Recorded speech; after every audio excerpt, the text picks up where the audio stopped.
بسم اللہ الرحمن الرحیم۔ جب انسان اس دنیا کے اندر آتا ہے تو بالکل اکیلا ہوتا ہے۔ جب اس دنیا سے رخصت ہوتا ہے تو بالکل اکیلا جاتا ہے، یہاں تک کہ آپ کے رشتہ دار، آپ کے قریبی آپ کے لیے رونے لگ جاتے ہیں۔ پھر کچھ مہینوں کے بعد آپ کو بولنا شروع ہو جاتے ہیں، اور ایسے بولتے ہیں جیسے آپ اس دنیا میں آئے ہی نہیں تھے، جیسے آپ کا اس دنیا میں وجود تھا ہی نہیں۔ یہی دنیا کی حقیقت ہے جو انسان کو قبول کر لینی چاہیے۔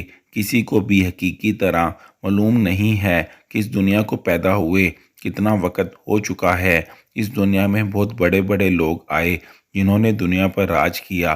کوئی فقیری میں گیا، نیک انسان اور برے انسان سب آئے اور چلے گئے، لیکن آج اب ان کا نام و نشان تک باقی نہیں ہے۔ ہمیشہ نام زندہ رہے گا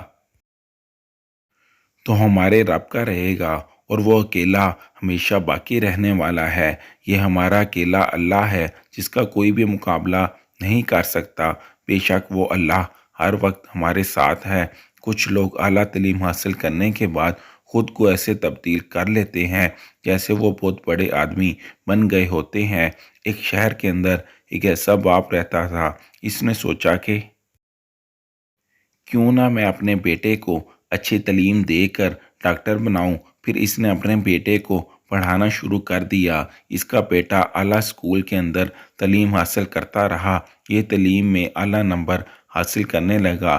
باپ بھی بیٹے کی قابلیت پر خوش تھا اور سوچنے لگا کہ میرا بیٹا کافی اچھے نمبر لے رہا ہے، اب اسے ڈاکٹر بننے سے کوئی نہیں روک سکتا۔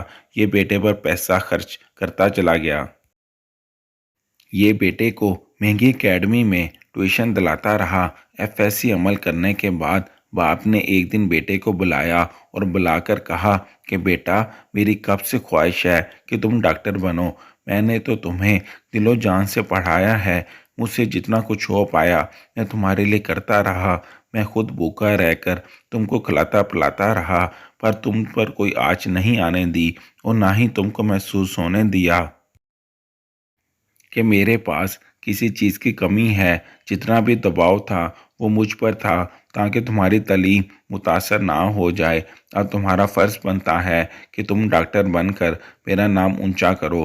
بیٹے نے کہا، ابو جان آپ فکر نہ کریں، مجھ سے جتنا ہو پائے گا میں پڑھتا رہوں گا۔ ایک دن میں ڈاکٹر کی ڈگری لے کر آپ کے سامنے آؤں گا۔ پھر باپ نے بیٹے کا میڈیکل کالج کے اندر ایڈمیشن کرا دیا۔ بیٹا میڈیکل کالج کے اندر انٹر ہو گیا۔ یہاں پر اس نے تعلیم حاصل کرنا شروع کر دی۔ جب چھٹیاں ملتی تو یہ گھر آ جاتا، اور گھر آ کر باپ سے بات چیت کرتا تو باپ بیٹے کو خوش دیکھ کر خوش ہوتا اور کہتا کہ میرا بیٹا میرے کہنے پر ڈاکٹر کی ڈگری حاصل کر رہا ہے، اس سے جتنا ہوتا یہ بیٹے کی خدمت کرتا۔ اس نے بیٹے کو پیسوں کی کبھی کمی نہیں ہونے دی۔ کچھ سالوں کے بعد اس کی ڈگری مکمل ہو گئی۔ بیٹے کے کالج میں جا کر باپ نے آخری تقریر میں حصہ لیا۔ بیٹے نے تقریر کے اندر باپ کو سارا کریڈٹ دیا کہ اگر میرا باپ نہ ہوتا تو آج میں ڈاکٹر کی ڈگری حاصل کرنے میں ناکام ہوتا۔ میرے باپ نے مجھے روکھی سوکھی کھلا کر پڑھایا ہے۔ میرے باپ نے مجھے کبھی کسی چیز کی کمی نہیں ہونے دی۔ آج میں اپنے باپ کی وجہ سے یہاں سے ڈگری لے کر جا رہا ہوں۔ سارے لوگوں نے اس کی تقریر اور ڈیڈیکیشن پر تالیاں بجانا شروع کر دیں۔ پروفیسر نے آ کر اس کے باپ کو گلے لگایا اور کہا کہ آپ جیسے لوگ اگر اس دنیا میں موجود ہیں تو ان کے بیٹے کامیاب ہوتے رہیں گے۔ باپ بیٹا تقریر ختم کرنے کے بعد گھر آ گئے۔ باپ نے بیٹے سے کہا کہ تم پریکٹس مکمل کر لو، پھر میں تمہیں ایک ہسپتال کھول کر دوں گا، تم وہاں پر اپنی ڈاکٹری کرتے رہنا۔ بیٹا ایک ہسپتال میں پریکٹس کرنے لگا۔ کچھ عرصے بعد اس کی پریکٹس مکمل ہو گئی۔ باپ نے بیٹے کو اچھا سا کلینک کھول کر دیا۔ کچھ ہی عرصے میں یہ علاقے کے مشہور ڈاکٹروں میں شامل ہو گیا۔ اس کا نام پورے علاقے کے اندر پھیل چکا تھا۔ اس کے پاس مریض دھڑا دھڑ آ رہے تھے۔ باپ نے بیٹے سے کہا کہ بیٹا اب میں تمہاری شادی کرنا چاہتا ہوں۔ بیٹے نے کہا کہ ابو جان، میں نے کبھی بھی پہلے آپ کی بات نہیں ٹالی، تو اب کیسے ٹال سکتا ہوں؟ ہمیشہ میں نے آپ کی بات ہی مانی ہے۔ آپ جیسے کرنا چاہیں کر سکتے ہیں، میری طرف سے آپ کو اجازت ہے۔ پھر باپ نے خاندان میں اچھا سا رشتہ دیکھ کر بیٹے کی شادی کر دی۔ کچھ عرصے کے بعد اس کا باپ بیمار ہو گیا۔ بیماری کی تاب نہ لاتے ہوئے یہ اس دنیا سے چل بسا۔ مقررہ ٹائم پر نماز جنازہ کا وقت ہو گیا۔ سب لوگوں نے آ کر نماز جنازہ میں شرکت کی، اور ڈاکٹر صاحب بھی باپ کے غم میں پوری طرح سے ڈوب چکا تھا اور یہ مسلسل روئے جا رہا تھا۔ جب باپ کا جنازہ اٹھا کر قبر کے اندر اتارا گیا تو پہلے سے زیادہ رونے لگا۔ شرکا میں سے ایک بزرگ ڈاکٹر صاحب کے پاس چلے گئے اور آ کر کہنے لگے کہ بیٹا دیکھو، یہ دنیا فانی ہے، آج ان کی باری تو کل ہماری باری۔ ہمیں چاہیے کہ آخرت کی فکر کریں۔ تم صبر کرو، اللہ تمہیں صبر و تحمل عطا فرمائے۔ ڈاکٹر نے بزرگ کو جواب دیا کہ میرا باپ مجھ سے یہی کہتا تھا کہ تم ڈاکٹر بننا۔ میرے باپ نے مجھ پر پانی کی طرح پیسہ بہایا، آخر کار میں ڈاکٹر بن گیا۔ آج جب میں نماز جنازہ کے اندر کھڑا ہوا تھا تو یہی سوچ رہا تھا کہ نماز جنازہ کیسے پڑھا جاتا ہے۔ میرے باپ نے تو مجھے پوری طرح سے دنیاوی تعلیم میں پاس کروا دیا، پر میرے باپ نے میری آخرت کے بارے میں نہیں سوچا۔ اب میں اپنے باپ کے جنازے کے اندر ایسے اداس سوچتا کھڑا تھا کہ اگر باپ نے مجھے دنیاوی علم سے تو آگاہ کر دیا، پر دین سے مجھے دور کیے رکھا۔ میرے باپ کو چاہیے تھا کہ دنیاوی علم کے ساتھ ساتھ دین کی بھی تعلیم دیتا۔ اب یہ بات مجھے ساری زندگی کھٹکتی رہے گی کہ میں اپنے باپ کے جنازے کے اندر نماز جنازہ نہیں پڑھ سکا۔ میں شہر کے اونچے اونچے ڈاکٹروں میں شامل ہوتا ہوں۔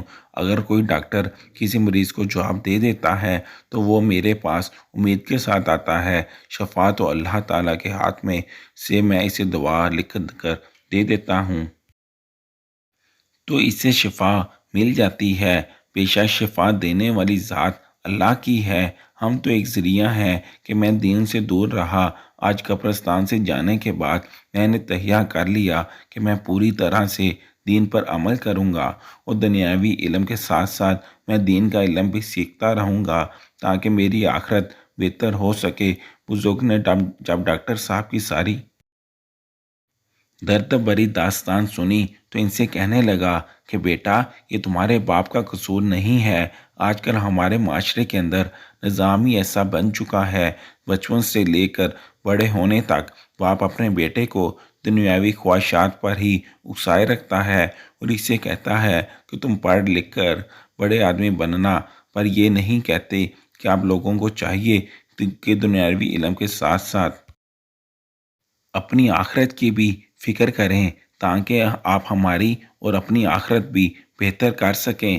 ڈاکٹر نے بزرگ سے کہا کہ آپ کی بات بالکل ٹھیک ہے، اب میں اپنے بچوں کو دین کے علم کے ساتھ ساتھ دنیاوی علم بھی سکھاتا رہوں گا تاکہ کل کو میرے جنازے کے اندر میرے بیٹوں کو میری نماز جنازہ پڑھنے کا طریقہ آتا ہو، اور میں مرنے کے بعد اللہ تعالیٰ کے سامنے کیا جواب دوں گا جب مجھ سے سوال کیا جائے گا کہ تم نے اپنے بچوں کے بارے میں کیا سوچا تھا اور تم نے اپنے بچوں کو کیسی تعلیم دی تھی۔